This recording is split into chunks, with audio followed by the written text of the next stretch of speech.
Et salut à tous, ici Jacques Salaire pour la chaîne Ludique Underground et en peignoir pour, ça y est, les amis, c'est officiel, le Mage Knight débarque sur la chaîne Jacques Salaire. Regardez-moi cette grosse boîte Mage Knight Ultimate Edition par notre bon vieux copain Vlada Jvatil. Et voilà, donc la totale avec les extensions qui vont bien. Pour l'instant, nous, on va se contenter de la partie découverte tranquille, parce que c'est un gros morceau quand même, il va falloir le digérer tout ça, hein. C'est digeste si on aime, mais il faut se le farcir. Voilà. Petite parenthèse, merci au copain William qui se débarrassait du jeu. C'est parfait, en cette période de disette, c'était très chaud de le trouver en magasin, on ne le trouvait même pas du tout en magasin, hein. Il n'y a plus de Mage Knight en magasin. Alors faut attendre encore un petit peu. Donc ça tombait bien. Et Mage Knight, c'est clairement le jeu qui était dans le top de la liste des jeux que je cherchais à jouer depuis un moment. Ça fait un moment en fait, hein. Déjà depuis l'annonce de l'édition Ultimate en version française, j'avais fait une croix sur mon calendrier en me disant bah tiens, vas-y, celui-là dès qu'il sort en édition comme ça, j'y vais, parce que ça fait trop longtemps que j'en entends parler en bien. Parfait en jeu solo, pas mal en jeu multi, mais bon, c'est surtout pour du solo qu'il m'intéressait, hein, là, à la base. Et bah voilà, c'est bon, on y est. Oh, souffler. Je peux souffler. Je vais pouvoir savourer le moment. Donc, chers amis, on est parti ici pour, je sais pas, peut-être 2 vidéos. On va se la faire en 2 vidéos. On verra bien comment je prends le temps de le faire. On prend le temps. Alors, je suis pas là pour expliquer les règles, parce qu'il y en a plein qui le font déjà, comme d'habitude, hein, ça sert à rien de faire des vidéos règles. Mais on va se la jouer un peu, rappel de règles par-ci par-là. Donc, je vais pas... Ouais, en gros, suivez-moi, on va y aller tranquillement. Alors je sais qu'il y a des gros amateurs de Mage Knight qui suivent déjà ma chaîne. Donc là, à mon avis, je compte sur vous pour me réparer mes erreurs, hein, dans les commentaires. Si je fais de la merde, ça va arriver. Il va forcément considérer cette vidéo comme un jeu des 7 erreurs. Je sais pas s'il y en aura 7, mais il y en aura, à mon avis, ça ne fait pas l'ombre d'un doute. Et quant à ceux qui n'y ont jamais joué, qui se tâtaient, est-ce que je pourrais me lancer dedans? Bah, ça vous permettra de recueillir mon avis en fin de partie, et puis de voir un peu comment ça se joue, hein, tout simplement. On est dans la plus pure thématique de Heroes of Might and Magic. Vous savez, les jeux ordi, où on baladait des héros. Enfin là, on a juste un héros, hein. On a juste nous, paf, voilà. Mais ça se passait pas un petit peu comme ça déjà sur Heroes of Might and Magic? On faisait pas un héros surpuissant qui bottait le cul à tout le monde, les autres étaient là juste pour aller choper des mines ou pour un peu enquiquiner les autres sans plus? Peut-être. Enfin là, surpuissant avec des paysans, on y reviendra. Bon, ce qu'il faut savoir, donc, là, on va incarner Norowas. Norowas, c'est le gars ici, là, avec son épée. Je vais pas vous faire le zoom sur la... Je vous fais un zoom sur la figurine. Allez, un genre de zoom sur la figurine, vous voyez. Bon, c'est prépa, hein, c'est pas moi qui l'ai peint. Donc nous, on est lui, là. Une espèce de guerrier haut elfe des Seigneurs des Anneaux, là, c'est un petit peu le même délire. Enfin, je sais pas si c'est moi, haut elfe, enfin, j'en sais rien, je sais pas trop ce que c'est. Il a l'air un peu plus moribond sur l'image que sur la figurine, mais bon. Nous allons démarrer sur notre portail, et la mission de découverte, c'est une mission de reconnaissance. Je la joue en solo, bien entendu. Je vais affronter un héros fantôme qui n'est autre que Aritea, une espèce de héros avec des vêtements un peu draconiens, rouges, là, je sais pas comment on peut appeler ça. Et je vous avoue que son deck, je ne l'ai pas découvert. Bah, je sais que pour la plupart des cartes, c'est les mêmes cartes qu'on retrouve dans les autres decks, parce que j'ai quand même fait un genre de petite pré-partie aussi pour mettre dedans, pour pas que ce soit trop laborieux pour vous sur la chaîne. Mais là, enfin, donc il y a des cartes que je connais déjà, mais je connais pas ces cartes spéciales. Donc je sais pas s'il a des tendances particulières, s'il est plus dans le combat, s'il est plus dans la magie. Honnêtement, j'en sais rien. Et c'est aussi, ce qui me fait plaisir dans le jeu, c'est que j'ai le sentiment, quand je vois un peu le matériel, là, que je vois que tous les petites interactions qu'on peut avoir avec les différents lieux, je vois qu'il y a pas mal de lieux différents, justement, hein. Et ça, voilà, j'ai envie de savourer ça. C'est pareil pour les artefacts là-bas, pour les compétences spéciales, enfin les cartes compétences améliorées, les sorts. Vraiment, je suis pas du tout allé mettre le nez là-dedans, pour l'instant. Je me laisse la surprise pour chaque partie, chacune de mes parties de démarrage.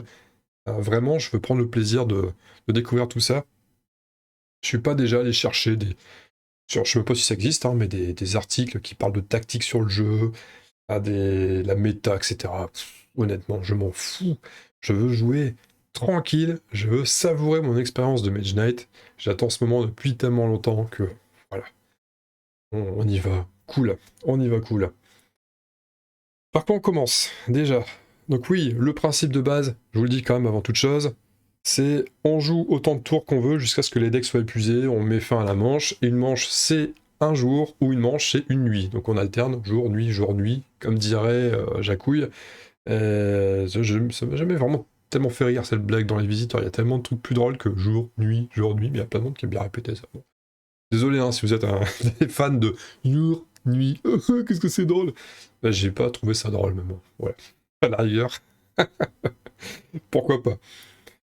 Donc oui, un tour, donc c'est un peu comme Terraforming Mars, hein, on a dans une génération, on a plusieurs tours jusqu'à ce que tout le monde ait passé. Là, c'est presque ça. Dans un jour ou dans une nuit, on a plusieurs tours jusqu'à ce que un joueur décide que ça soit la fin, la fin du tour. À ce moment-là, tout le monde finit un dernier tour. Y compris le joueur fantôme, hein, qui va me forcer à faire un dernier coup. Et donc un tour c'est quoi? C'est un déplacement si on souhaite se déplacer et une interaction si on souhaite interagir. Soit une interaction avec un lieu, recruté dans un village par exemple, ou soit un combat, tabasser du méchant orc qui traîne dans le secteur. Voilà le délire. Je vais tirer les vents magiques de la journée. Alors, nous sommes en journée bien sûr. Et on tire 2 blancs, 1 bleu pour commencer. Ok, vent magique, 2 blancs, 1 bleu. Très bien. Qu'est-ce que je vais faire d'autre? On va aussi décider de l'ordre. Alors, hop, je mélange les deux. Le premier qui tombe, ça sera Aritea. Donc c'est Aritea qui va piocher la petite carte en premier. On va la jouer. C'est un petit peu flou le mode solo quand on est en partie découverte. Il y a peut-être des choses que je vais pas forcément bien faire, mais c'est pareil. Hein. Soyez indulgents. Je vais lui faire jouer un truc au pif, mais avant, il faut que je tire mes cartes, c'est vrai.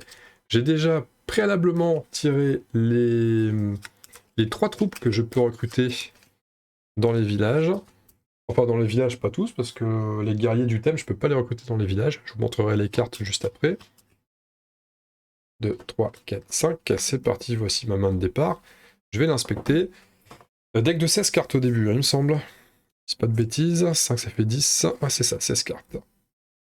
On commence niveau 1, bien entendu, donc 2 d'armure. 5, donc 5 cartes en main, oui, il est marqué là en plus, hein, 5 cartes. Et je réfléchis si j'ai pas quelque chose à d'oublier. Non, je ne pense pas. Non, je ne pense pas.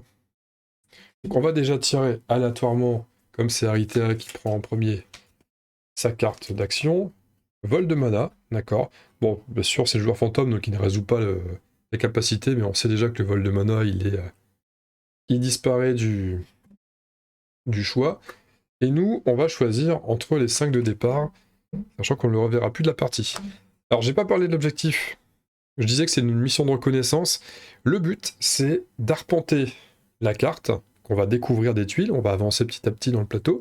La tuile, attention, le littoral, on imagine que le littoral continue, vous voyez, en forme de V.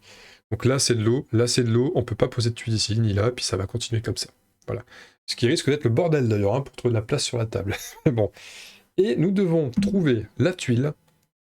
Nous devons trouver la cité. Alors je l'ai pris là pour rendre la chose plus visuelle, mais la cité, une fois qu'elle est découverte, la partie est gagnée. Donc ça, on va pas l'avoir longtemps, la cité. La cité ne se trouve pas sur une tuile avec un verso vert. J'ai au moins 6 tuiles à explorer. Solo, c'est 8 tuiles vertes en tout, donc 6 plus ces 2 déjà posées, on compte pas le portail. Et il y a 3 tuiles. Alors je sais plus laquelle est la tuile campagne et laquelle est la tuile, je sais plus, la marron ou la verte, peu importe. En tout cas, il y a une cité. Enfin, j'imagine que campagne c'est vert, parce que sinon les marrons il y a de la cité, c'est peut-être moins campagnard une cité. Et parmi les 3 tuiles marron, il y a une cité. Je ne sais pas, j'ai mélangé avant, je sais pas, c'est peut-être la première, c'est peut-être la deuxième, c'est peut-être la troisième. Ça rendrait la partie un peu plus longue. Et une fois que c'est trouvé, c'est gagné. Alors pareil, il y a une règle, c'est pas expliqué de manière très claire dans le livret de découverte, en tout cas je l'ai pas vu, je l'ai vu dans le livret de règles ensuite, mais les tuiles marron, je ne suis pas censé les explorer sur le littoral, si j'ai bien saisi. Donc il faut que je fasse à la limite que j'explore un peu d'un côté, que je revienne en intérieur après, par la suite, on verra bien. On n'y est pas pour l'instant. Voilà, donc le but c'est juste de trouver la cité. Donc, je dois explorer, et si après je peux devenir plus fort, bien sûr, en tabassant quelques mobs, on va se faire plaisir. Hein. On a bien sûr, on est au milieu en réputation, on est 0, on est neutre. Et nous sommes à 0 point de gloire. Je crois que c'est les points de gloire, je pense. Alors voici notre deck de départ. Nous avons une endurance pour aller courir un petit peu. Et il y a un mana bleu, donc on pourrait courir vite dès le début. On pourrait passer à mouvement 2. Donc pour rappel, cette vidéo, elle va être, je veux dire, didactique. Alors, je ne vais pas expliquer les règles, mais je vais les expliquer quand même en jouant. Et pour moi aussi, pour être plus solide d'un point de vue règle. Donc pour rappel, les cartes que j'ai ici, je vais pouvoir les... Ah bah j'ai 2 fois endurance. Je vais pouvoir les jouer, on peut toujours tout jouer en action du haut, parce qu'on voit qu'il y a toujours 2 actions, il y a toujours une action de base et une action améliorée en bas. L'action améliorée, on peut la jouer à condition d'utiliser un mana. Et le mana, il y a des dés ici, mais on peut utiliser qu'un dé par tour. Ah, donc je pourrais utiliser un bleu pour déjà améliorer un mouvement. Mais si je génère moi aussi du mana, ou si j'en ai en réserve, je peux quand même les utiliser dans mon tour. C'est pas limité à un seul usage de mana par tour. Donc on a 2 fois l'endurance. On a une rage qui fait attaque ou parade 2, ou alors attaque 4. Pas de mana rouge par contre au niveau des dés. On a une détermination, attaque ou parade 2, ou alors parade 5. Pareil, il y a du mana bleu. Et la source de mana, justement, il y a 2 blanches là, je vois. Source de mana, durant ce tour, on peut utiliser un dé mana supplémentaire de la source. Pourquoi pas, ça peut être bien. Et on peut l'améliorer à ce moment-là si on prend un dé de mana de la source et qu'on le place sur la couleur. Alors, si on en prend un de la source, on prend un dé mana de la source, pardon, on le place sur la couleur de notre choix, sauf or, on gagne 2 jetons mana de cette couleur, et on relance pas ce dé lorsqu'on le remet dans la source. Ok, donc ça permet d'avoir un peu plus de mana en stock. Ça pourrait, par exemple, comme on a du blanc et du bleu dans la source, de toute façon on prend la couleur qu'on veut, donc ça pourrait être n'importe quoi. On pourrait se faire plaisir, prendre un bleu, en faire 2 mana bleus et jouer plein de mouvements. On pourrait faire des choses comme ça, on pourrait prendre du rouge pour attaquer, mais on s'en servirait que d'un seul. Bon, il y a des choses à faire. Maintenant, ce qu'il faut que je décide, c'est aussi, hop, c'est pas là, c'est la carte que je vais prendre pour ce tour-ci. Est-ce que je suis un lève-tôt? Mais ça m'apporte pas de bonus. Est-ce que j'ai un faux départ lorsque je joue cette tactique quand je défausse jusqu'à 3 cartes de ma main, y compris des blessures, puis je pioche autant de cartes et je mélange ensuite ma défausse dans mon deck. Ouais. Est-ce que je prends un départ flamboyant lorsque je choisis cette tactique? Je pioche immédiatement 2 cartes supplémentaires pour faire un gros tour, pourquoi pas. On va beaucoup bouger, pourquoi pas. Peut-être chercher de l'influence aussi pour recruter. On verra ce qu'on peut recruter, on va regarder ça juste après. Planification, à la fin de chaque tour, si j'ai au moins 2 cartes en main, avant de piocher mes cartes, je peux avoir une limite de cartes en main augmentée de 1. Ouais, pourquoi pas. Ou alors au bon moment, une fois pendant ce jour, je peux rejouer un nouveau tour, juste après le tour en cours. Voilà, si je le fais, donc ça me permet de jouer plus vite que Aritea. Bon, là honnêtement, j'ai pas... Peut-être prendre un départ flamboyant, histoire de faire un départ flamboyant. Parce qu'on est bien. Ou alors on se le garde pour plus tard, avec le doute. Peut-être que Aritea va le piquer avant. De manière random, j'aurai une chance sur 4 qui me le pique pour la journée numéro 2. J'ai pas précisé, le scénar j'ai un temps limité pour le finir.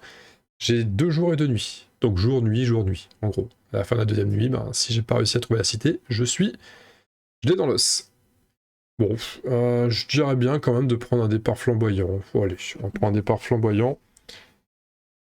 Cette circonstance, donc comme Aritea est partie sur un 3 et moi un 5, elle est plus rapide. 3 c'est plus rapide que 5. Donc, je jouerai en deuxième. On va laisser les tokens ici, l'ordre du tour. C'est parti, les amis. J'avais dit que j'allais montrer les troupes à recruter. Bon, allez, je le ferai dans le village. On va vraiment la jouer comme ça. On verra les choses quand j'en aurai besoin. Y compris les orques, quand on va observer les orques, on verra un petit peu après. Alors c'est parti, le joueur fantôme joue 1, 2, 3 cartes toujours. Et cette troisième carte, c'est une carte avec quel genre de mana? Un mana vert. On voit ici, c'est une carte verte, une carte mana vert. Elle n'a pas de cristal de mana verte, donc elle pioche pas plus de cartes. Voilà. Elle a le même deck que moi, hein, donc elle part à 16 cartes, il lui reste 13 cartes là dans son deck, donc je suis tranquille. Hein. Là je suis tranquille. J'avais dit quoi? J'avais dit que je prenais un départ flamboyant, donc en fait j'ai 2 cartes en plus. Je les ai pas regardées mes 2 cartes en plus. J'ai aussi une cristallisation. Lorsque j'active cet effet, je dépense un mana d'une couleur fondamentale. Et je gagne un cristal de cette couleur dans mon inventaire. Très bien. Et si je l'améliore, je gagne un cristal de n'importe quelle couleur dans mon inventaire. Si j'améliore en bleu. L'autre carte, c'est une marche. Mana vert. Si je veux améliorer en mouvement 4. Bon, ça fait pas mal de marches, hein. Je peux beaucoup bouger. Par contre, j'ai pas beaucoup de combats. C'est vrai que j'ai du mouvement. J'ai Oui, j'ai attaque 2 ou parade 2. Et attaque 2 ou parade 2 avec la rage et la détermination, ça fait une attaque de 4. Je pourrais potentiellement me faire les orques aussi, c'est une bonne chose de se faire un petit peu de gloire tout de suite, histoire de prendre un niveau. Donc quand on prend un niveau, on devient un petit peu plus fort, c'est intéressant. Le premier niveau, le deuxième niveau, parce qu'on est déjà niveau 1. Le deuxième niveau est assez facile à acquérir, hein. Il suffit de péter un mob. Et nous sommes bons. Donc en fait, il y a deux façons de voir le truc, hein. Soit on attaque direct, soit on va recruter et on se servira peut-être de nos copains. On part à 3. Oui. On pourrait finir là. On va se mettre là d'ailleurs. On commence le tour. Donc on est sur le portail. Nous, ce qui nous intéresse, déjà on va regarder au niveau du mouvement. Sur la prairie, une case de prairie à arpenter vaut 2 de mouvement. Donc là, admettons, je veux me déplacer sur ce village-là. Je fais 1, 2, 3 cases de prairie. Ça fait 3 cases x 2 de mouvement, 6. Il faudra que je cumule un maximum de 6 de valeur de mouvement. Et par exemple, avec mes 2 endurances et ma marche, je suis à mouvement 2, mouvement 2, mouvement 2, 6 de mouvement. Donc je joue les 3 cartes, c'est bon, je suis tranquille, j'y suis. Après, c'est peut-être dommage de cramer autant de cartes alors qu'il y a des dés qui pourraient me servir à me mouvoir un peu plus facilement. Donc il y a ça. Faut faire un choix aussi, si je vais dans le village, je pourrais potentiellement recruter, mais recruter, ça demande de l'influence. Vous verrez dans le jeu qu'il y a plusieurs valeurs, il y a le mouvement, il y a l'attaque, il y a la parade, et il y a l'influence. C'est les 4 valeurs un peu principales, on va dire. Donc attaque, c'est pour taper, parade, c'est pour se défendre. Les deux servent au corps à corps. Le mouvement, c'est pour bouger, et l'influence, c'est pour recruter ou faire certains trucs. Notamment recruter. On pourrait tout de suite... Alors si on est là, on est sur une case un peu centrale, on est bien, on est un peu proche de tout. Ça pourrait être pas mal. Il y a des orques qu'il faut booter ici. Il y a des mecs ici. Bon, ça peut être intéressant de venir directement sur le village et de voir si on recrute ou si on attaque tout de suite les orques chevaucheurs de loups. Je pense qu'un petit déplacement à 6 est bien. On va déplacer 6. La question, c'est est-ce que je crame tout de suite plein de cartes ou des choses comme ça? Non, je suis pas sûr que dépenser plein de cartes soit... La source de mana, par exemple, alors ce qui est génial dans le jeu, hein, pour le peu que j'ai joué pour l'instant, c'est-à-dire quelques tours, il y a tellement de possibilités que on dirait pas, et en fait si, il y a plein de possibilités. La source de mana, je vais la conserver, je la jouerai avec un dé blanc, j'ai 2 dés blancs derrière, on est tranquille. En plus, on peut décider d'une couleur, on peut s'adapter par rapport à notre main, donc je vais pas la jouer ce tour-ci, je vais essayer de la préserver. Les endurances, là, j'ai bien envie de jouer un mouvement 4 avec un mana bleu. Et il va me rester un petit mouvement 2 à jouer. Je crois que je vais garder un... Ouais, je vais jouer une marche et une endurance. Et je vais utiliser un dé bleu pour jouer un mouvement 4 avec l'endurance. Là déjà, c'est ce que je vais jouer. Je vais poser ça ici. C'est ce que je joue en mouvement. Je prends un dé bleu de la réserve, donc je ne pourrai pas utiliser d'autres dés de la réserve pour l'instant. Voilà, ça fait 6 de déplacement. On y va. Donc 1, 2, 3, 4, 5, 6. Je suis contigu à un adversaire. Donc là, je suis sur un village, mais je peux pas... je vais recruter si je le décide. Je suis contigu à un adversaire. Si je bouge... Alors, ça dépend de l'adversaire. Là, c'est un adversaire de type orque maraudeur. Il faut quand même savoir des choses sur les orques maraudeurs. Il faut savoir ça, c'est qu'une fois révélé, donc on place le jeton face visible. C'est pas toujours le cas, il y a des adversaires qui seront face cachée. Il y a un effet, personne ne peut entrer sur une case occupée par un jeton orque. Ok. Et Les orques peuvent être provoqués en combat par un joueur se déplaçant d'une case qui leur est adjacente à une autre case adjacente. Ça veut dire quoi? Ça veut dire que si je m'amuse à me déplacer de là à là, je sors d'une zone adjacente à l'orque pour entrer dans une autre zone adjacente à l'orque. Là, je me fais attaquer, parce que je les ai provoqués. Quoi d'autre? En guise d'action, pendant mon tour, je peux défier les orques. Si je suis sur une case adjacente, c'est le cas. Et la récompense, si on élimine les orques maraudeurs, on défausse les jetons et on gagne un point de réputation. Il n'y a pas que ça. Hein. En réalité, le jeton, on va le décomposer ensemble. Il y a aussi 3 points de gloire à gagner. Il n'y a pas uniquement le point de réputation. Mais éliminer des orques dans le secteur, c'est bien vu de la part de la populace. Donc bon, pourquoi pas. Hein. Alors je mets les cartes, je vais jamais trop savoir où les mettre. À mon avis, je vais les dégager à un moment donné. Voilà le truc. Donc là, la question que je me pose, c'est est-ce que je recrute au village, ou est-ce que je décide de taper les orques, ou est-ce que je décide de ne rien faire? Mais bon, je me dis que taper les orques peut être une bonne idée. Alors les orques, il va falloir quand même, malgré tout, que je vérifie une chose au niveau du bouquin. Je me demandais si j'allais faire des cuts au niveau de la vidéo. Je vais essayer de ne pas en faire. Je vais essayer d'être efficace. Je veux juste vérifier la capacité vif. Oui, c'est ça. Supérieur, ok, on y va. Alors, qu'est-ce qu'a cet orc sur son token? On a la valeur d'armure à 4. C'est le nombre de dégâts qu'on doit infliger pour s'en débarrasser. Le 3, c'est la force de l'orc, c'est-à-dire que quand il va nous taper, il va nous infliger 3 dégâts. Enfin, il va pas infliger 3 dégâts, il tape avec une valeur de 3 en force. C'est pas encore ça pour les dégâts. Il rapporte 3 points de gloire si on l'élimine, et il est vif. Ça, c'est un symbole qui veut dire qu'il est vif. Alors, un combat, ça se passe comment? Un combat, il y a plusieurs... il y a 4 phases dans un combat. Il y a d'abord une phase d'attaque à distance. Si on a des capacités à tirer à distance, on peut éliminer le combattant avant qu'il arrive au corps à corps, et on est tranquille. On se fait quand même la gloire comme il faut, etc. etc. Là, il a 4 d'armure, donc si j'arrive à accumuler une valeur totale d'attaque à distance de 4, eh ben c'est bien, on l'a tué avant, on est tranquille. Avec les cartes, bien sûr, on n'a pas encore vu de carte l'attaque à distance, mais ça existe. Ça peut être une bonne chose. Si on n'arrive pas, si on n'a pas de phase d'attaque à distance, alors attaque à distance ou attaque de siège, c'est à peu près la même chose. On peut combiner les deux. Ok. Si on n'y arrive pas, on va prendre une phase d'attaque contre nous. Donc il va falloir que nous parons leurs dégâts si nous voulons ne pas subir de blessures. Les blessures sont là, elles viennent polluer le deck. Hein. Vous voyez, il y a des faces adverso et comme les autres cartes. Si j'y reviendrai après, si je prends des blessures, ce que ça représente. Pour ne pas prendre de dégâts par la créature qui nous attaque, il faut parer d'une valeur au moins égale à sa force de combat. Donc là, on avait vu le point, c'était 3. Donc 3. Il faut au moins faire une parade 3. Il ne faut pas prendre les dégâts. Sauf que, bien entendu, là j'ai le meilleur exemple pour contredire la chose, la valeur 3, mais il est vif. Il y a un adversaire vif. Pour le parer, il faut le double de sa force. Donc là, il a la force 3, il faudrait le parer à 6. Au 6 de parade, sinon on ne peut pas subir de dégâts. Et une fois que nous avons paré ou que nous n'avons pas paré les dégâts, il faut taper à hauteur de 4 en dégâts.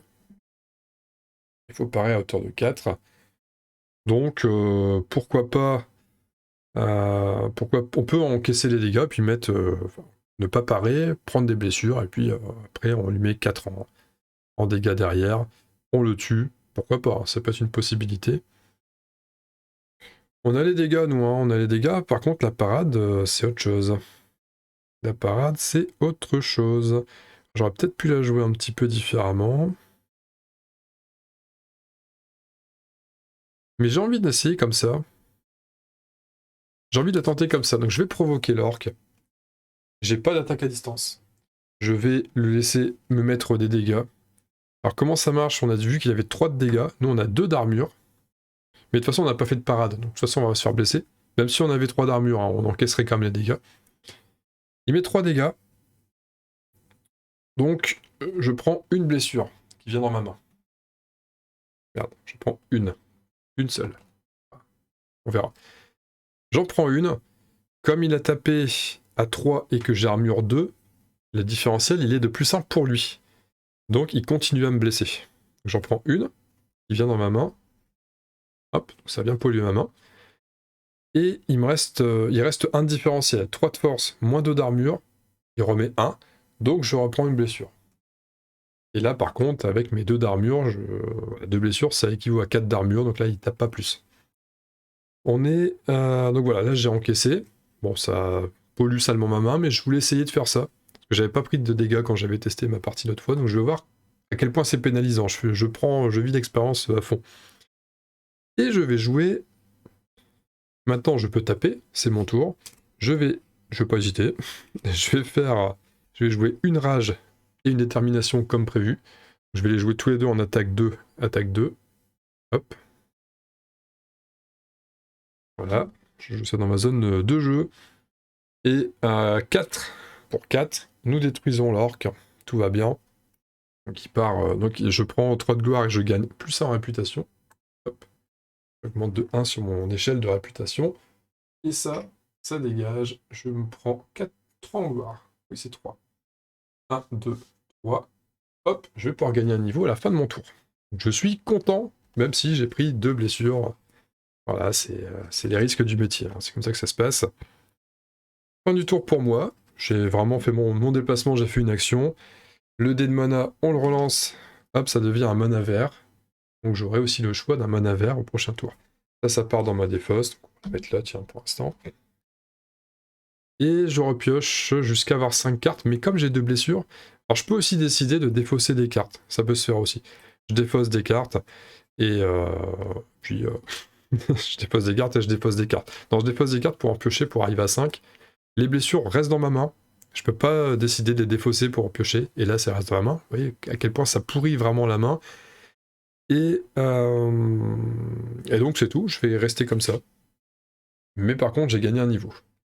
Comme je gagne un niveau, je gagne une carte compétence améliorée qui va venir tout de suite dans ma pioche, si je ne dis pas de bêtises. Là, il va falloir que je vérifie quand même un petit peu, parce que j'ai un doute. Et oui, j'ai un doute. Vous voyez, comme quoi, je me sentais prêt, hein. Pourtant j'avais révisé, mais quand on est devant le fait accompli, qu'on est face à la vidéo, on a toujours des doutes, et donc on oublie des choses que pourtant on avait révisé. Voilà, passage de niveau, donc le niveau de compétence. Moi, ce que je veux, c'est la compétence. Et apprendre des autres joueurs, c'est autre chose.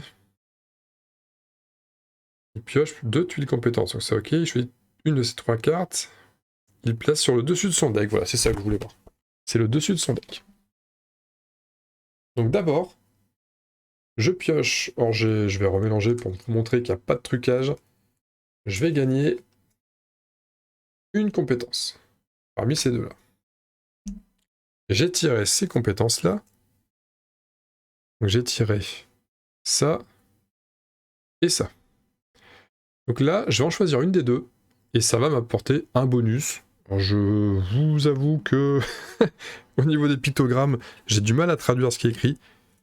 Celle du bas, c'est marche en avant. Donc marche en avant, ça fait une fois par tour, générer mouvement 1 pour chacune de vos unités disponibles et non blessées. D'accord. Donc si je recrute des troupes, elles vont m'aider à marcher un peu plus vite. Une fois par tour, j'ai un mouvement 1 pour chacune des unités disponibles et non blessées. D'accord. La deuxième chose, c'est motivation. Motivation, on le voit ici, une fois par manche, donc là c'est pas par tour, c'est une fois par manche, donc c'est une fois par jour, une fois par nuit, en gros. Pendant le tour de n'importe quel joueur, retournez cette tuile pour piocher 2 cartes. Si vous avez le moins de gloire, gagnez également un jeton blanc, un jeton mana blanc. Vous ne pouvez pas utiliser une autre compétence de motivation jusqu'à la fin de votre prochain tour. À moins de gloire, je joue solo, donc c'est bizarre, elle est un petit peu bizarre cette compétence-là. Donc je vais prendre l'autre, hein. Même si j'ai pas encore recruté de troupes, je vais prendre l'autre. J'ai pas envie de m'embêter avec l'autre compétence, je la trouve un petit peu bizarre, je vais comme ça. Donc voilà, ça y est, j'ai ça en plus. J'ai intérêt à trouver des troupes, histoire de cavaler un petit peu plus vite. Mais ce n'est pas tout, bon, cette compétence-là, elle vient parmi des compétences que les autres joueurs pourraient choisir, mais bon là, par la suite, mais je suis pas seul. Et j'ai le droit, donc là on révèle, dans une partie normale c'est déjà révélé, hein, les sorts et les compétences améliorées sont déjà révélés, mais dans une partie solo d'initiation surtout, c'est pas encore le cas. On a le choix entre 3 nouvelles cartes. Maîtrise du cristal. Gagnez un cristal dans votre inventaire de la même couleur qu'un cristal que vous possédez déjà. On duplique un cristal, quoi. Si on l'améliore, à la fin de votre tour, tous les cristaux que vous avez utilisés pendant votre tour seront mis dans votre inventaire. Ok, pas mal, hein. Si on joue magie, c'est pas mal. La deuxième, c'est un pont de glace. Mouvement 2, et le coût de mouvement des marées est réduit à 1 lors de ce tour. Les marées, ce sont... Je pense que ce sont les mouvements à 5, là. Je pense que c'est ça, le marais. Je pense qu'il y a une carte qui récapitule les mouvements. Ouais, c'est ça, marée, c'est 5. Donc c'est avec le désert pendant le jour, c'est les plus durs à traverser. Que le marais, c'est tout le temps. Si on la joue avec la mana bleue, mouvement 4, vous pouvez traverser les lacs, ce qu'on ne peut pas faire habituellement, et le coût de mouvement des marais et des lacs est réduit de 1 lors de ce tour. Mais il ne faut pas s'arrêter dessus, hein, par contre, j'imagine. Par contre, les lacs, de base, on ne peut pas les traverser, donc on les compte pour combien? Bonne question. Hein. On peut traverser les lacs, mais pour combien? On n'en sait rien. Hein. On va peut-être pas le prendre. Le pire, c'est qu'on va le prendre quand même, je pense. Et agilité, mouvement 2. Pendant le combat de ce tour, on pouvait dépenser des points de mouvement pour gagner attaque 1. 1 pour 1. D'accord, donc on peut transmuter du mouvement en attaque pendant ce tour. Ou alors sur la meilleure mouvement 4, et pendant le combat de ce tour, vous pouvez dépenser des points de mouvement. 1 pour gagner une attaque, et ou 2 pour gagner attaque à distance 1. Ok. Bon, il y a du truc intéressant. On est dans un scénar où il faut être mobile. Donc déjà, j'ai presque envie de sélectionner uniquement le pont de glace ou l'agilité. Et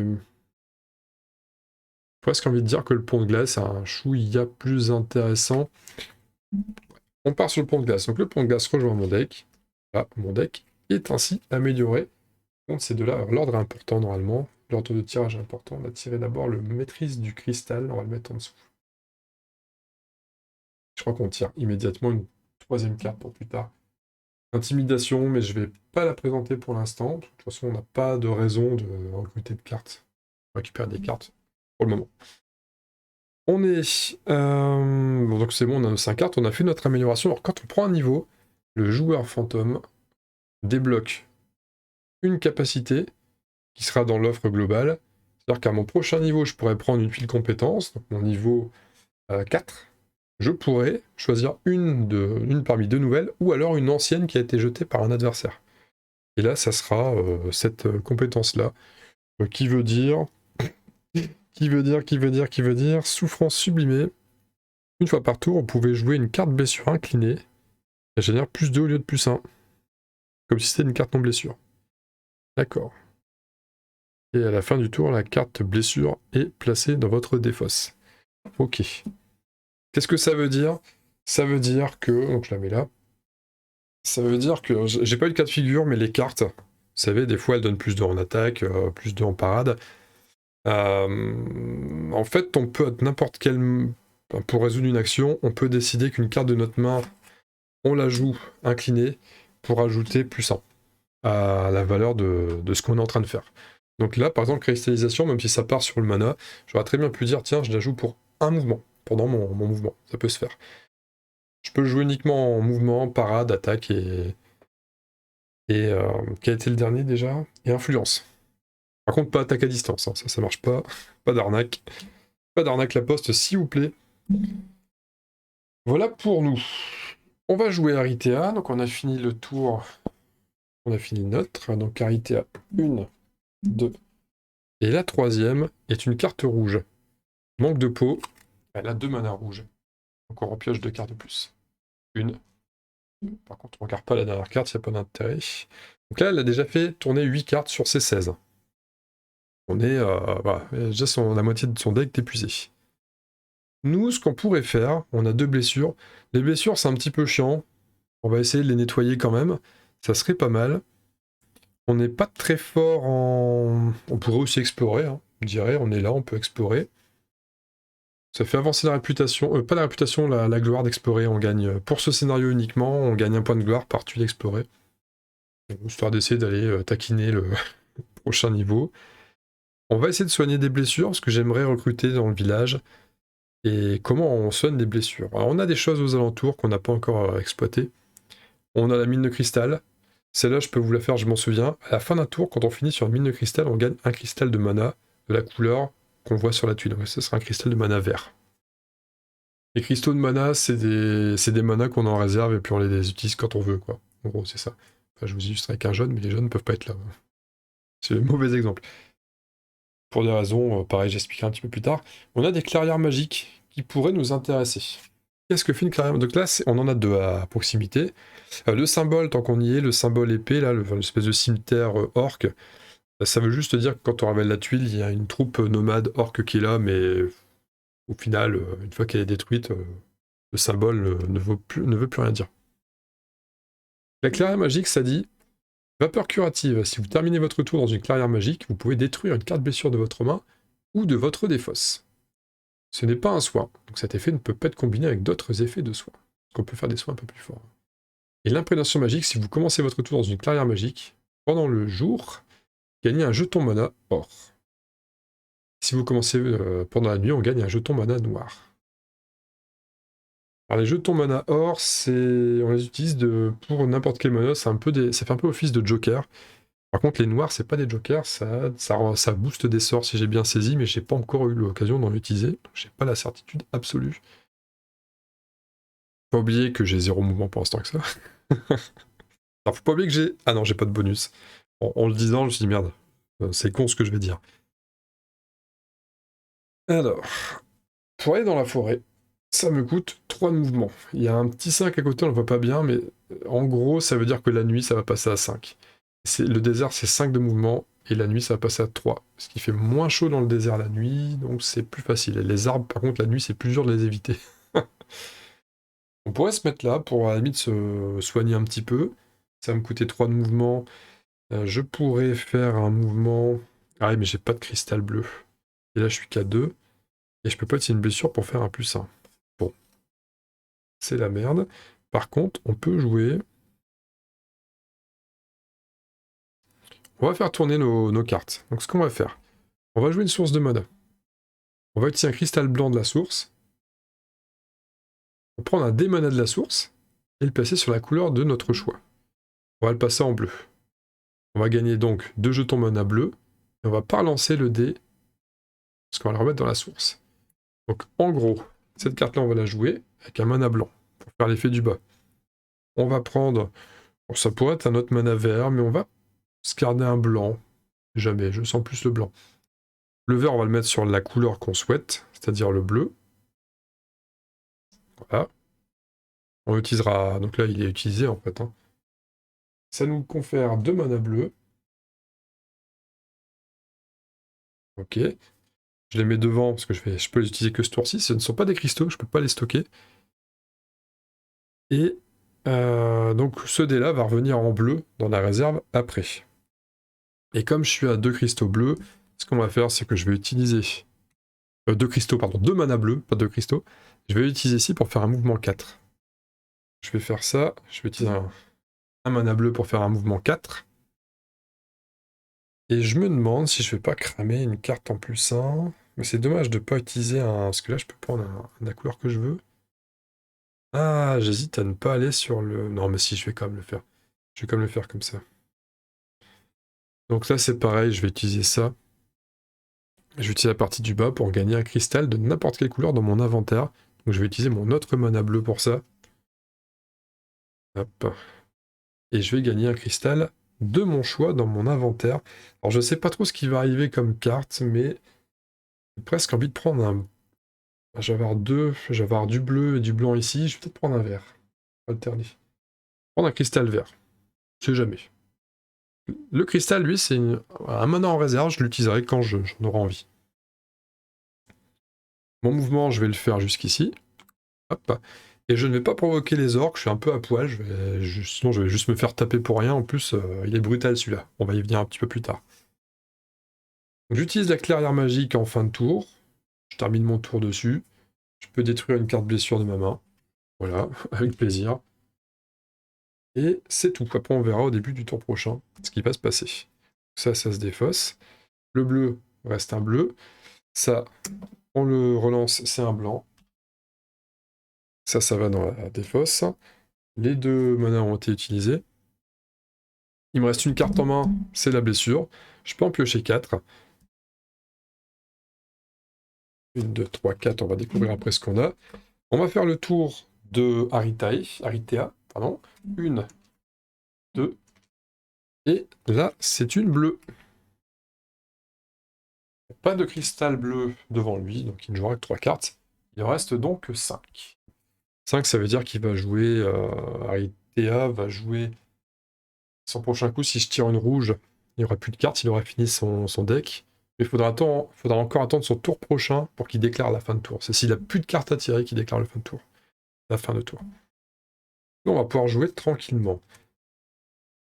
On commence le tour avec les imprénations magiques. Donc on a un jeton mana or devant nous. Tranquille. On va pouvoir le jouer ce tour-ci. Ça pourrait servir pour booter l'orque, le méchant orque là. Qu'est-ce qu'on a en main, à part la blessure? Nous avons une célérité. Ça demande du blanc. Parfait, on a 2 dés blancs là-bas. Mouvement 2 ou attaque à distance 3. Ah, intéressant. Attaque à distance 3, ça peut être intéressant. On a des nobles manières. Influence 2, si on utilise cette influence pour interagir, on gagne 1 point de gloire. Si on améliore influence 4, ça permet de recruter. Si on utilise cette influence pour interagir, on prend 1 point de gloire et 1 point de réputation. Très intéressant. Une marche pour se déplacer. Ok. Et le pont de glace, on le sait parce qu'on avait déjà la carte tout à l'heure. On n'a rien en vert, hein, par contre. Ah si, on a la marche. On va potentiellement utiliser pour la marche. On peut aussi rester encore un tour sur place pour défausser la dernière blessure. Pourquoi pas. Après, normalement, on est censé avoir du soin dans la main.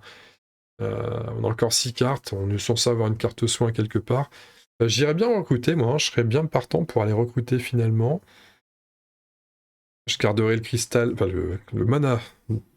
Alors, je vais souvent faire le lapsus, hein, la confusion cristal ou mana. Cristal, c'est là, la réserve. Mana, c'est ce qu'il y a ici. Non, je dirais bien de jouer les nobles manières pour aller recruter, ça peut être bien. J'aurai influence 4. Je gagnerai 1 point de gloire, 1 point de réputation en plus. Et en même temps, si je bute l'orque avant, je vais gagner 1 point de réputation, j'économiserai 1 comme ça. Donc. Mais par contre, je suis à poil en combat.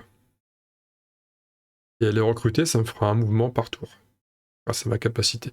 C'est dommage de ne pas se dépêcher d'aller recruter, à la rigueur, tant pis, l'orque, on verra un petit peu après. D'ailleurs, étudions l'orque d'un peu plus près. Il y a un truc à dire quand même sur l'orque. C'est que il rapporte 4 de gloire. Quand il tape, il met 4 dégâts. Il a 3 d'armure, mais il est résistant à l'attaque physique. Ça veut dire que les 3 premiers dégâts ne font rien. C'est comme s'il fallait mettre 2 fois les dégâts pour l'éliminer. Donc il faudra faire 6 de dégâts pour le tuer. Et en plus, il est brutal. Brutal, ça veut dire que si on n'arrive pas à parer son attaque, on prend le double de dégâts, donc on prend 8 en dégâts. Autrement dit, c'est peut-être pas le meilleur timing pour aller se le faire, l'orque. Là, on n'a pas intérêt à y aller, on n'a pas intérêt à passer par ici. Finir dans le déplacement dans le village, c'est pas une mauvaise idée, on va faire des nobles manières là-bas. On va faire une petite marche, ouais, on va faire une petite marche. On va faire une marche à... On pourrait cramer le 4 pour explorer en même temps, ça peut être bien. On explore sans y aller. On va faire ça. Je vais cramer mon mana vert pour faire... Oh, ou mon doré. Attendez, j'ai un blanc. Non, noble manière, ça demande un blanc. Ok, donc je vais utiliser mon mana doré, qui est ici, pour l'utiliser pour le mouvement 4. C'est parti. Donc, 1, 2, parce que c'est une plaine, prairie. Il me reste 2, je vais explorer la tuile ici. J'explore la tuile. Alors là, il y a une façon de le poser, il faut prendre le chiffre dans ce sens-là, voilà. Voilà ce que nous obtenons. Nouvelle tuile. Comme j'explore une nouvelle tuile, je prends 1 de gloire. Et il y a quelque chose ici. Alors là, il y a toujours une mine de cristal, mais c'est une mine de cristal blanche. Donc si je finis mon tour là-dessus, j'aurai un cristal blanc. Il y a un autre village. C'est vrai que je pourrais potentiellement aller là aussi directement. Mais bon, j'ai plus de mouvement, parce que j'ai déjà fait 2 pour avancer et 2 pour explorer. On peut pas. Par contre, nous avons découvert une forteresse. Et la forteresse, il se passe des choses là-dedans. Découvrons un peu tout ça. Alors, c'est un site fortifié, et une fois que c'est révélé, on place un jeton ennemi gris, c'est plus des orques la seule chose, sur sa case face cachée. Durant le jour, le jeton est révélé lorsqu'un joueur entre sur une case adjacente à la forteresse. Donc il faut se rapprocher de la forteresse pour révéler, uniquement le jour. La nuit, on ne voit pas. Si c'est non conquis, on peut attaquer le château, mais on perd un point de réputation. Et le défenseur est fortifié. Ça veut dire que les attaques à distance ne serviront pas, il n'y aura que les attaques de siège qui pourraient marcher. On n'a pas encore vu dans notre deck des attaques de siège. Si l'ennemi est vaincu, on va pouvoir marquer la case avec un de nos boucliers pour dire c'est bon, nous avons récupéré la forteresse. Et forteresse de notre joueur, bon, on va pas le lire parce que ça ne nous concerne pas pour l'instant. Par contre, ce qu'on peut faire, c'est qu'on peut recruter dans les forteresses des unités avec le symbole de la tour. Autrement dit, on peut recruter des guerriers du thème, ce qu'on peut pas faire dans les villages, par exemple. Je ne sais pas encore montrer les cartes des ce qu'on peut recruter, mais on va le faire là parce qu'on va recruter. Voilà. Et la limite de main est augmentée de 1 par forteresse vous appartenant si on finit sur une case adjacente à une forteresse, qui nous appartient, bien sûr. Donc là, bon, je vais le mettre là pour l'instant, parce que c'est d'actualité. Je vais laisser ça ici. On y reviendra.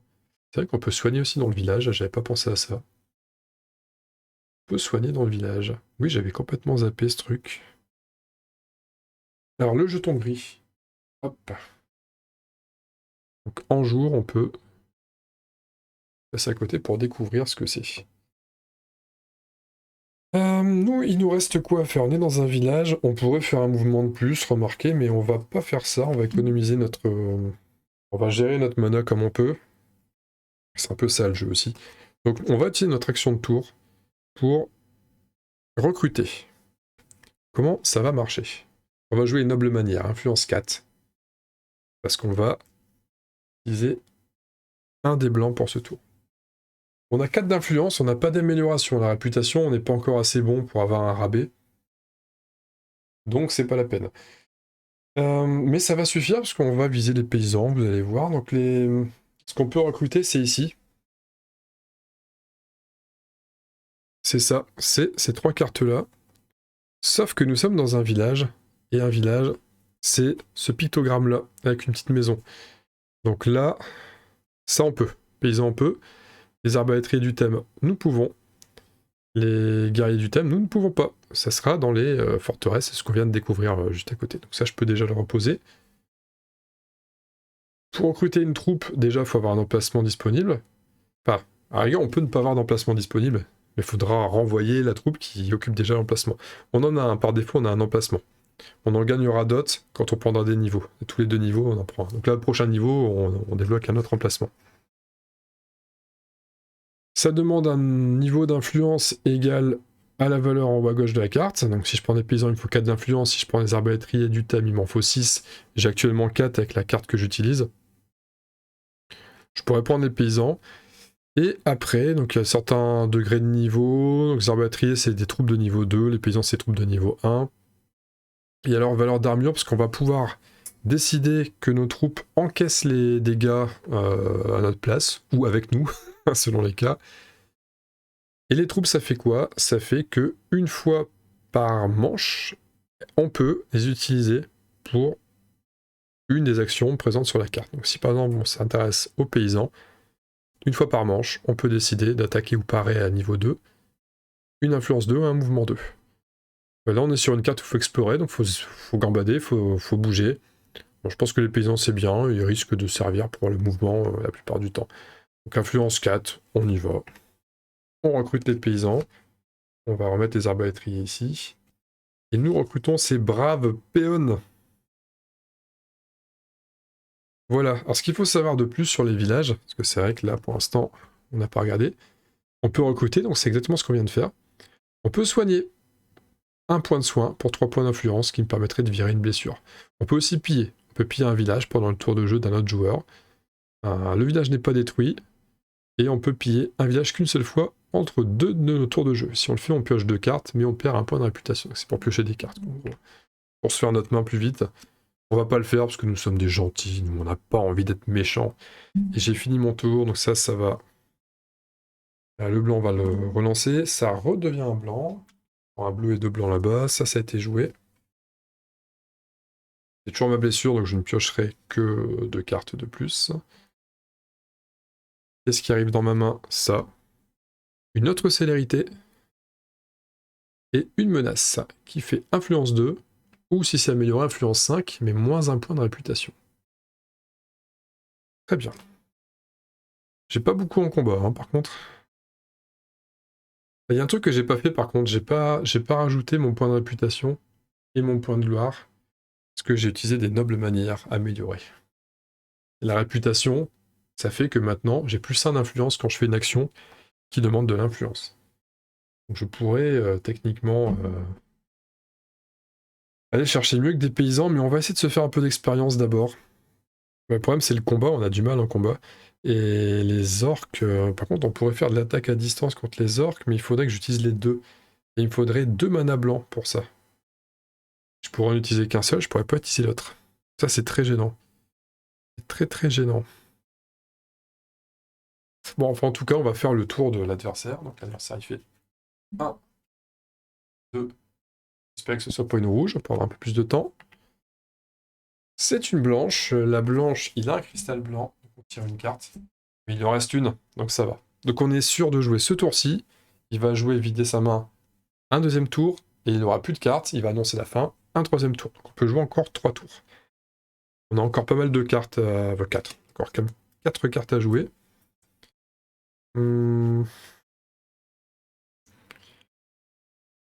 Alors c'est vrai que j'aimerais bien me faire les orques. Mais je pense qu'on va être plus sage, on va simplement aller explorer. Si je me déplace, je fais 2 déplacements ici, je fais 3 ici parce que c'est une colline. Ça fait 5.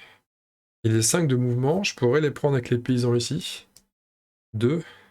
Ou alors j'essaie d'y aller YOLO et de tabasser ça.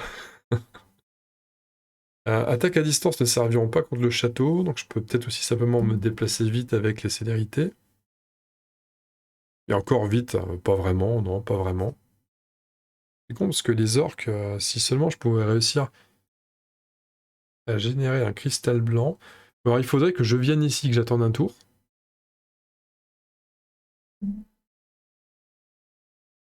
Ah. J'attends ici. Je me déplace ici, j'attends un tour. Je soigne ma dernière blessure et je récupère un cristal. Enfin, pas cristal, un mana jaune. Et que le tour d'après, je peux lui mettre 2 attaques à distance. Ça va faire 600 tout et je le péterai. Mais là, j'ai déjà mes 2 tours planifiés, je ferai plus grand chose derrière. Mais j'aurais pris un niveau. Je peux recruter une nouvelle troupe pour le coup d'après. Ça, c'est pas mal. Vous notez que je réapprovisionne pas le recrutement. Ça se fait d'une manche à l'autre, ça, contrairement aux autres cartes. Bon, ok. Je vais pas très vite, hein, par contre, sur cette partie-là. Ouais, je peux aussi me soigner sur un village, c'est l'autre option. Mais me tabasser l'orque, ça me donne très très envie quand même. Donc, je vais aller faire un déplacement ici. Il faut que je fasse un déplacement à 3. Je vais quand même utiliser les paysans à ce moment-là, donc je fais hop pour dire. Je les utilise pour faire un mouvement 2. Là, j'utilise ça, j'ai une troupe, ça fait plus 1, ça fait 3. 3, c'est parfait pour arriver ici. Déplacement on est bon, j'ai pas dépensé de cartes. Et je vais pas attaquer maintenant, c'est pas le moment. Ce n'est pas le moment. Ce n'est pas le moment. Cette fameuse pub très célèbre. Je vais utiliser le pouvoir de la clairière magique, vapeur curative. Hop. On se débarrasse de l'autre blessure. On n'attaque pas. On fait profil bas. On a fini le tour. On a fini le tour. Je coche une carte pour préparer le prochain tour. La concentration, on gagne un jeton mana bleu, blanc ou rouge. Ah bah cool. On n'aura peut-être pas besoin. Et si on joue l'action améliorée, en vert, mais on n'a pas... Ah si, on a un mana vert. Lorsque vous activez cet effet, jouez en même temps une autre carte action. L'effet amélioré de cette carte est activé gratuitement. Cet effet vous fait gagner des points de mouvement, d'influence, de parade ou d'attaque. Gagnez-en 2 points supplémentaires. D'accord. Ouais, c'est pour renforcer une autre action. Bon. Nous, c'est pas ce qui nous intéresse. On va commencer le tour avec un jaune.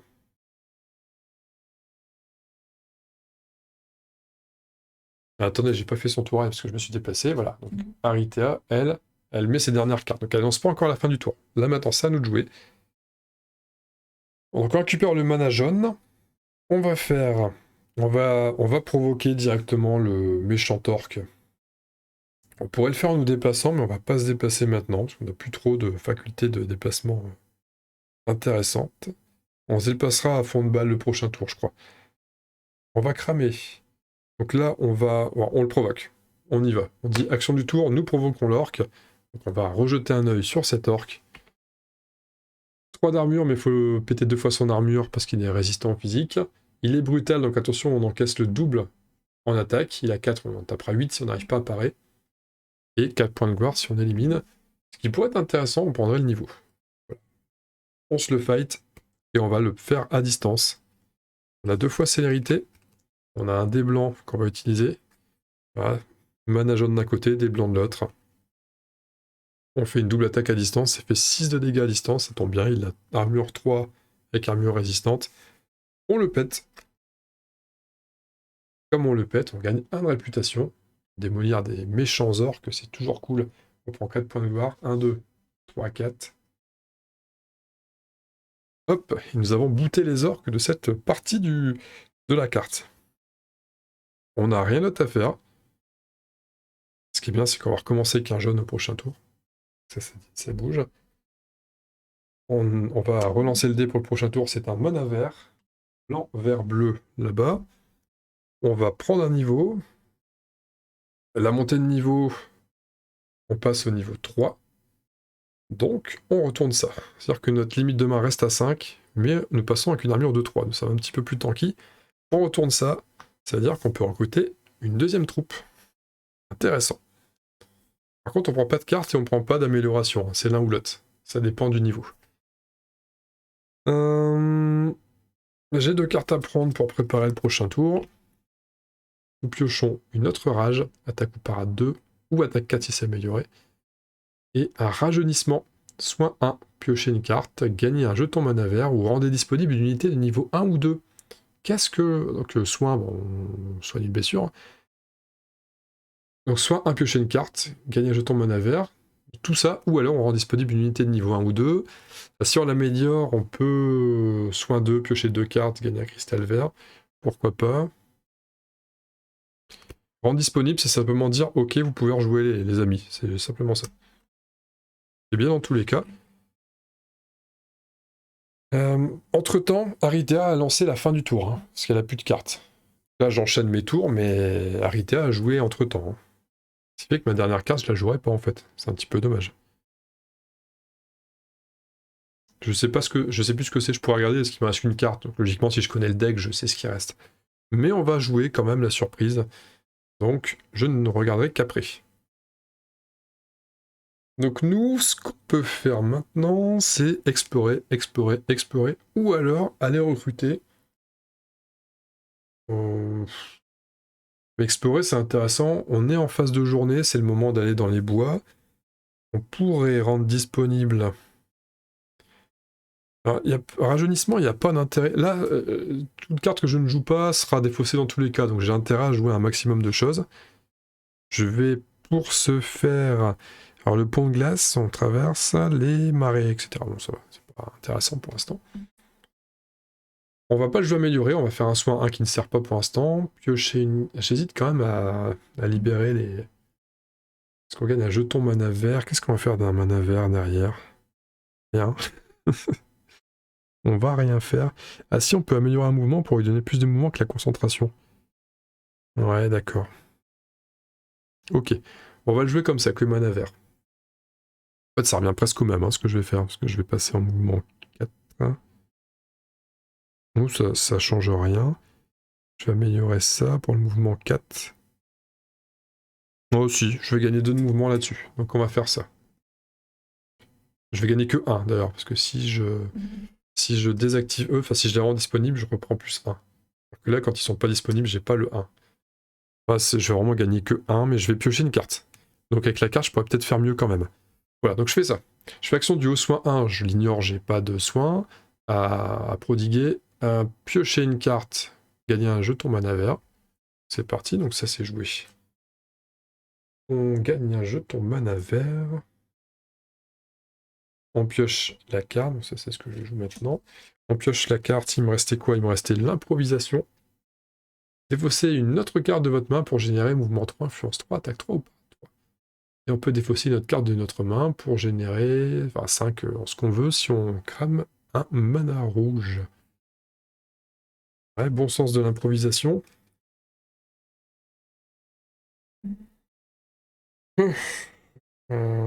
C'est dommage parce qu'on a de l'influence quand même là. On a pas mal d'influence. Est-ce qu'on se ferait pas quand même les arbalétriers du thème? Il coûte 6, on a un +1 natif.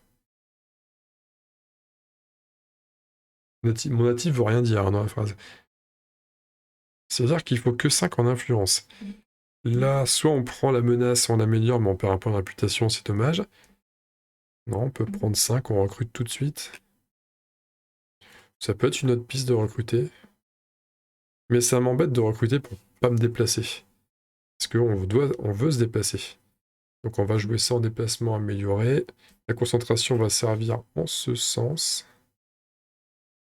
Et derrière, je n'aurais pas utilisé l'attaque. Alors on se déplace et on pourra peut-être recruter plus loin quand même. 3. Ah, il y a un choix à faire. Je recrute. Après, j'aurai peut-être d'autres opportunités de recrutement avec la bonne carte qui donne des points de gloire si on recrute avec. On va mettre l'accent sur le déplacement. Donc je vais utiliser cette action-là. La concentration en vert. Lorsque vous activez cet effet, je joue en même temps une autre carte action, qui sera améliorée gratuitement. Et je rajoute un bonus de +2, qui sera en mouvement.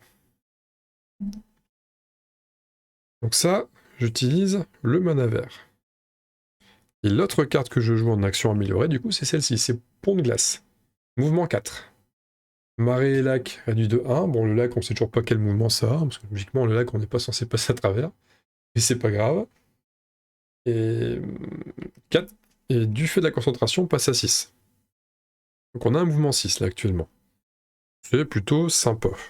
On pourrait l'améliorer s'il faut, hein. On fait 7, 8, voire on défausse une autre carte pour que là ça passe à +3. On pourrait passer à un mouvement de 9. On va voir, pour l'instant on est à 6. On va faire déjà 1, 2, 3. Il me reste 3, tiens, je vais mettre un petit dé. Aider à me repérer. Il me reste 3 de mouvements actuellement. 3 de mouvements. On va utiliser 2. Il me reste 1 pour explorer. J'ai pas le choix, ça sera forcément cette tuile-là. Non, je peux faire les 2 tuiles, hein. Il y a une tuile qui va se mettre là, et une tuile qui va se... Alors, comment elle va être disposée, cette tuile-là? Comment je vais disposer la tuile?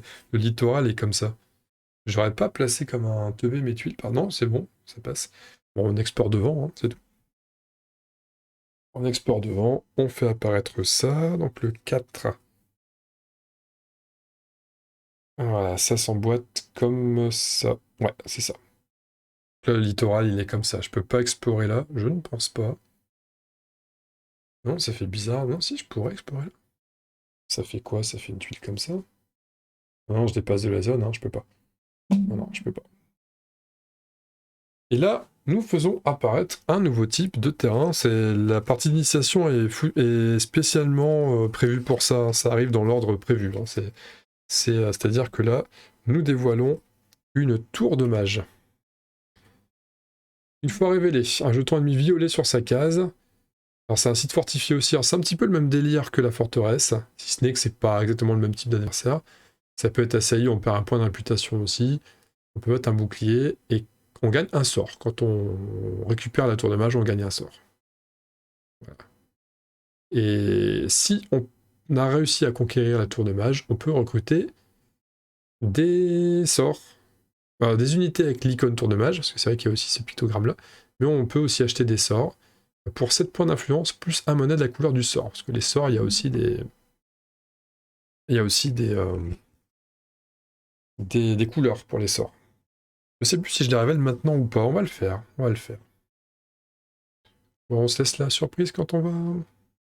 Non, alors je vais virer ça, parce que ça va commencer à prendre de la place.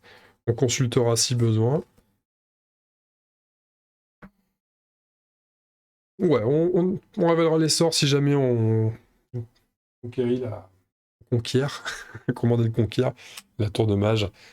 Voilà le jeton ici. Qu'est-ce que j'ai prévu? Donc il me reste une carte. Alors je viens d'explorer une tuile, je prends un point de gloire. Qu'est-ce qu'il me reste à faire? Je pourrais... Alors c'est du terrain encore tranquille, il y a de l'herbe, etc.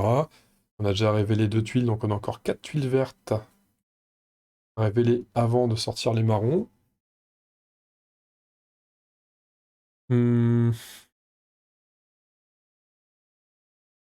Et celle-là, elle a été jouée, hein, je la pose là. Bon, on va continuer à se déplacer. On pourrait révéler la troupe qui est là, par contre. Il y a un orc ici. Il y a un orc, attendez. Il y a une lame. J'avais pas fait gaffe à ça. C'est un orc comme ça, assez standard. 3 points de vie, 4 de force, 2 de gloire. C'est un petit orc perdu.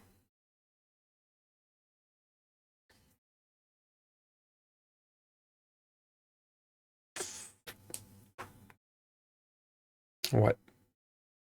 On pourrait provoquer les orques. On pourrait se déplacer pour voir ce qui se passe. On pourrait se rapprocher de la ville. On a une petite ville, il me manquerait un mouvement. Après, je peux peut-être défoncer les orques, hein. C'est pas exclu. Je me prends une blessure, je les défonce derrière. On peut improviser. On peut faire une parade 3. On peut faire pas mal de choses. Parade 2, 4... Je pense que je prendrai quand même les dégâts si je les attaque. Ouais. Je prendrai quand même les dégâts. Je prendrai un point de vie. Par contre, la blessure va venir dans le deck parce qu'après on va défausser la main. Bon, c'est peut-être pas très grave de prendre la blessure. Allez, ça fera des orques en moins, ça fera 2 points de gloire. Ça fera progresser, on gagnera de la réputation. On va faire ça. Donc on va jouer l'influence, ça, on va la jouer comme ça pour ajouter un mouvement. On passe à 2. On va utiliser ces 2 mouvements, on va venir ici. Hop. Je compte plus bouger. Et je vais, comme j'arrive adjacent à la cité de mage, on va révéler ce que c'est. Ok, donc c'est un truc comme ça. Alors 5 d'armure résistant aux attaques enflammées. D'accord, bon, on n'a rien enflammé pour l'instant. Et ça met 6 dégâts enflammés, justement. Donc là, c'est pas... Alors 6 dégâts enflammés, je sais pas trop ce que ça fait. C'est peut-être simplement que ça... Oui, ok, non, en fait, c'est simplement que si on a des résistances, nous, au physique, les attaques enflammées vont passer outre, c'est ça, en fait. Et ça ramène 5 points de gloire. Par contre, si on les attaque, on perd 1 de réputation.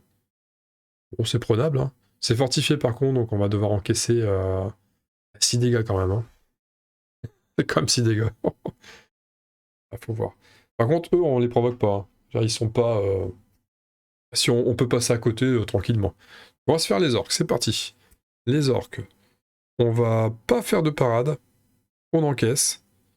Il tape à... Ah oui, mais il tape à 4. Il tape à 4, on va se prendre 2 blessures avec cette connerie. Parce que même si je fais qu'une parade 2, ça réduit pas la force de l'impact, hein. Ça va quand même taper à 4. J'avais oublié ce détail. Ouais, on va comme les prendre, on va reprendre 2 blessures du coup. Attaque 4, on a 3 d'armure, donc 4 moins 3, une blessure, il reste encore 1 d'attaque, donc on reprend une blessure. La même. Et nous, en riposte, on défausse une autre carte de notre main. Donc, on défausse la rage pour que on puisse faire une attaque 3. Et il a 3 d'armure. Je peux tout mettre à la poubelle, hein, c'est pareil, parce on a fini le tour là. Les orques sont détruits. 2 points de gloire. C'est pas assez cher payé comme les 2 blessures pour ça. On a fini le tour, et en réalité, on a fini la manche. On a fini la phase de jour. Et oui. Elle a fait mal quand même, ce petit combat contre les orques là. Il était pas gratuit ce combat, hein. Il était pas du tout gratuit. On n'a pas pris de niveau là-dessus. On refait notre deck. Alors je me demande s'il n'y a pas un truc là aussi, s'il va pas prendre un cristal de plus. Je pense qu'il récupère un cristal pour la fin de... Enfin bon, il y a des choses à faire. Mes chers amis, ça fait déjà 1h10 précisément au moment où je parle que j'enregistre cette vidéo. On a fait une journée, il nous reste maximum une nuit, maximum un jour et 2 nuits. Une nuit, un jour, une nuit. Je vous propose de stopper là. Je vais remercier les soutiens. En fait, dans l'euphorie du moment, j'ai complètement zappé de remercier les soutiens. Donc je le fais à la fin cette fois-ci. Merci beaucoup à Frédéric, soutien YouTube indéfectible. Et puis les copains abonnés sur Twitch, pareil, comme d'habitude, hein, vous le savez. Grand merci, ça fait vachement plaisir de compter sur vous.